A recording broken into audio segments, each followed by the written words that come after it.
पर्यावरण दबाव एवं हॉस्पिटल की छवि धूमिल करने का किया जा रहा है प्रयास। सरोज हॉस्पिटल प्रबंधक। हॉस्पिटल लोगों की जान बचाने के लिए होते हैं, न कि जान लेने के लिए।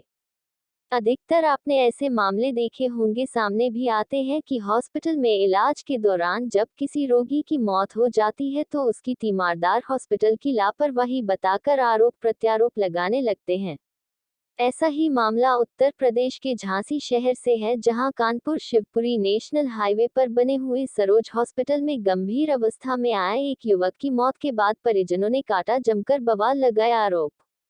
आइए जानते हैं कि क्या कहना है सरोज हॉस्पिटल के डॉक्टर सुरेंद्र बुंदेला का। सर क्या नाम है? सुरेंद्र सिंह बुंदेला नाम है मेरा। सर एक मामला आया है शिवम से व्यक्ति को लेकर, क्या मामला है?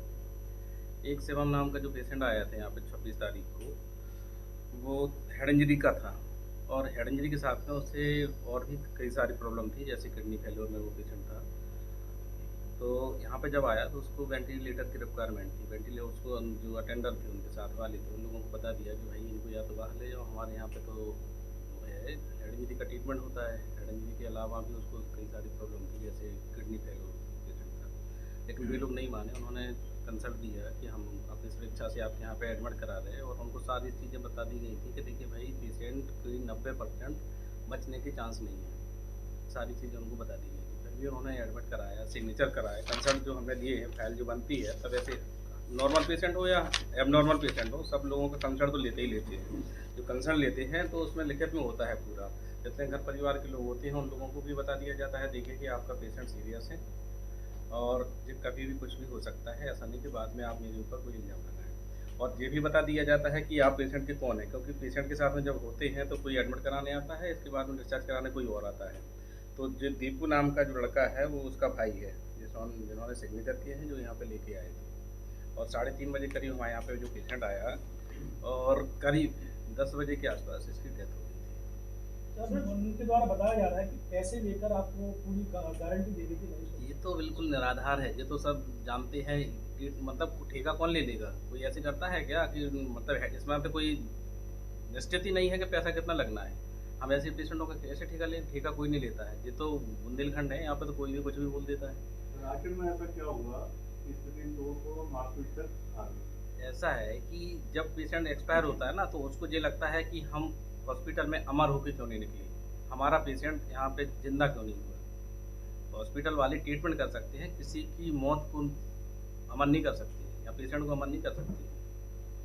तो सर क्या आपको इसमें लग रहा है कि राजनीतिक हस्तक्षेप इस घटना में है? देखिए, हस्तक्षेप में राजनीति वाले तो बीच बीच में पड़ ही जाते हैं, कोई ना कोई तो रहता ही है। एक नेताजी आए थे, उस साथ में अपने कुछ लोगों को लेके भी आए थे, लड़कों को लेके आए थे, तो यहाँ पे तोड़ फोड़ भी करी, काउंटर पे भी करी है हमारे स्टाफ को। जो हमारे बेचाराम पाल है जो रिसेप्शनिस्ट है, इसके साथ में पीट भी करी है उन लोगों ने, चेयर रखी बाहर, उनको भी तोड़ा फोड़ा है, ये सारी चीज़ें की हैं। इन्होंने जब मुझे फ़ोन किया तो इस प्रकार से है, तो मैंने नवाबाद इंस्पेक्टर को फ़ोन किया, मिश्रा जी को। मिश्रा जी ने यहाँ पे फोर्स भेजी, तब जाके काबू में हुए वो लोग। लेकिन जब तक तो यही था कि उन्होंने, हमारा एक्सीडेंट 4 दिन पहले हुआ था, अभी तक हमारी एफआईआर नहीं थी। ये पुलिस के प्रति आक्रोश था उन लोगों का, हमारे हॉस्पिटल के प्रति तो उनका कुछ था ही नहीं।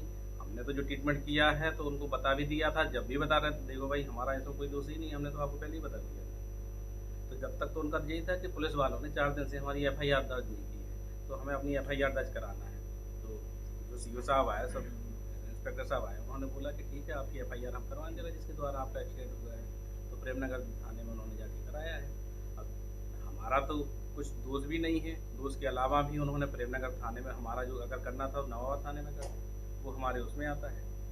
सर जैसा कि जानकारी आई कि कुछ पैसे भी आपके द्वारा नाजायज तौर पर मांगे गए हैं, क्या कहना है ये बात? कुछ नहीं, जैसे आप बता रहे हैं ना कि ठेका, ठेका क्या होता है हेड इंजरी में? ठेका तो होता ही नहीं है। ठेका अगर मृतक तो कुछ भी बोल सकता है ना, मृतक तो ये भी बोल रहा है कि उन्होंने ठेका ले लिया था, 6 लाख रुपए का ले लिया था, और मृतक ने 10,000 रुपये काउंटर पे जमा किए थे, और यहाँ से 2,10,000 रुपये हमसे यहाँ से वापस ले गए वापस, मतलब 2 लाख रुपये लूट के ही ले गए एक हिसाब से। काउंटर पे जो लड़का बैठा था गुल्लक से निकाल के ले गए, 10,000 रुपये तो वो ले ही गए, 2 लाख रुपये और ले गए वो यहाँ से। और जो भी हमारे पास में उसके आपके एविडेंस हैं, फुटेज हैं, हमने पेन ड्राइव में ले लिया है कि आप लोगों को अगर ज़रूरत पड़ेगी आगे चल के हम करेंगे, उनको भी करेंगे, उनको बताएंगे आपको। तो क्या ये घटना निंदनीय मानते हैं आप? निंदनीय, महानिंदनीय। ये बताइए, एक डॉक्टर के लिए अगर इस तरीके से प्रेशर में होके कि भाई कोई ट्रीटमेंट ही नहीं करेगा। अब तो ये और लगने लगा कि डॉक्टर ये कहने लगे भैया हमें अपने बच्चों को डॉक्टर नहीं बनाना है। जब इस तरीके से हम बिहेव हो रहा है कि कोई भी, अगर ये पेशेंट लोकल का था, यही पेशेंट अगर यहाँ से ग्वालियर होता तो क्या करते ये लोग? कुछ नहीं कर पाते। ये पेशेंट अगर टीकमगढ़ का झांसी में होता तो टीकमगढ़ वाला कोई नहीं कर पाता, या छतरपुर वाला यहाँ कुछ नहीं कर। लोकल के जो होते हैं, लोकल के पॉलिटिक्स वाले आ जाते हैं यहाँ पे। ये पेशेंट अगर कहीं दूर से 100 किलोमीटर दूर जाएँ तो क्या ये इस तरीके से बवंडा कर पाएंगे क्या? और अगर इनको ये पता नहीं है कि स्वास्थ्य विभाग में तोड़फोड़ करना एक बहुत बड़ा अपराध है, हम उसको लेके अगर जाएंगे तो इन लोगों को तो नानी याद आ जाएगी। क्या आपके द्वारा कार्रवाई की जाएगी? हाँ बिल्कुल की जाएगी। हम उसमें फुटेज करके एक एक को चिन्हित करेंगे और हम उन लोगों के प्रति कार्रवाई करेंगे। क्या लगता है इस मामले में कि आपके हॉस्पिटल की छवि को धूमिल किया जा रहा है? हमारी हॉस्पिटल की छवि को धूमिल तो किए जा रहे हैं। एक हॉस्पिटल है, ट्रीटमेंट कर रहे हैं, और ट्रीटमेंट का इस तरीके से एडवर्टाइजमेंट हो रहा है, पेपरबाजी हो रही है और FIR हो रही है, तो ऐसे ऐसे प्रेशर में भी हैं और हमारी वो भी हो रही है यहाँ पे। जैसा कि आपने एक राजनीतिक व्यक्ति के बारे में आपने कहा है, तो राजनीतिक डिमांड नहीं, जो राजनेता जी आए थे यहाँ पे उन्होंने डिमांड कुछ नहीं की थी। उन्होंने अपनी भीड़ को इकट्ठा किया था यहाँ पे। मकसद क्या था उनका? मकसद उनका ये था कि आपने लापरवाही की। देखिए भैया, वो जब तक तो ये बोलते रहे कि हमें पुलिस वालों के ऊपर कंप्लेन करनी है, पुलिस वालों ने 4 दिन तक हमारी FIR की। जब तक तो हमसे कोई लेना ही देना नहीं था। हमें तो यही नहीं पता था कि हमारी FIR करेंगे जी लोग। हम तो जब उनसे बात कर रहे थे कि भाई देखिए आपके जो सिग्नेचर हैं, हमारे ट्रीटमेंट में किसी प्रकार का कोई दोष नहीं है, लेकिन भीड़ इकट्ठी है, भीड़ तो कुछ भी कर सकती है। तो तब तो जी बोल रहे थे हम अपनी डेथ बॉडी ले जाएँ, हम पोस्टमार्टम कराएंगे। लेकिन जब जैसी भीड़ इकट्ठी होती गई तो अलग अलग प्रकार के लोग आते गए, करते गए। कई बार उनका एक आरोप था कि वो मेडिकल में थे और मेडिकल से ही डॉक्टर साहब ने रेफर किया कि हमारा हॉस्पिटल। डॉक्टर साहब मेडिकल से रेफर सरोज हॉस्पिटल के लिए नहीं करेंगे। सरोज हॉस्पिटल ने अपना इतना, उन्होंने लिखा हुआ है तो कुछ भी लिख सकती है। अब जैसे जांच होगी, जांच में आईओ जो होगा वो जांच करेगा, जांच में दूध का दूध, पानी का पानी हो जाएगा। ऐसे थोड़ी ना कि उसने कुछ भी बोला वो मान